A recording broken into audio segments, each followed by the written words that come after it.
இருக்கும் எந்த நபருக்கு ரெட் கார்பெட் ட்ரீட்மெண்ட் வழங்கப்படும்? அர்ச்சனா தானே? அடுத்த அறிவு வரும் வரை அர்ச்சனா டைட்டில் வினர்.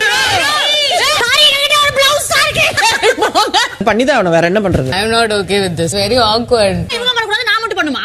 பணப்போட்டியில யாருமே கை வைக்கல, எல்லாருமே நம்ம தான் டைட்டில் வினரா இருப்போம் அப்படின்னு நினைச்சிட்டு இருக்காங்களா என்னமோ தெரியல. இவங்களுக்கு ஒரு பாயசத்தை போட்ட வேண்டியதான் அப்படின்னு சொல்லிட்டு ஃபேன்ஸ் எல்லாருமா சேர்ந்து அர்ச்சனாவுக்கு ரெட் கார்பெட் விரிக்க சொல்லியிருக்காங்க அப்படின்னு சொன்னோடனே ஹவுஸ் மேட்ஸோட மூஞ்செல்லாம் மாறி போச்சு. இன்னொரு பக்கம் விஷ்ணு வந்துட்டு இதாண்டா கரெக்டான டைம், அர்ச்சனா தான் டைட்டில் வினர் தெரிஞ்சு போச்சு, இருக்கிற வரைக்கும் பணத்தை போட்டு எடுத்துட்டு கிளம்பிட வேண்டியதான், பணப்போட்டியில வேல்யூ குறையறதுக்குள்ள யாரோ ஒருத்தர் எடுத்துருங்க அப்படின்ற மாதிரி சொல்லிட்டு இருக்காரு. அர்ச்சனா பாத்தீங்கன்னா எனக்கு ரொம்ப ஆக்வர்டா இருக்கு, இதெல்லாம் நீங்க செய்யாதீங்க, நீங்க கூட பண்ணுங்க, ஆனா விசித்ரா மேடம் வந்துட்டு இதை செய்ய வேணாம் அப்படின்ற மாதிரி ரொம்ப சையா ஃபீல் பண்றாங்க.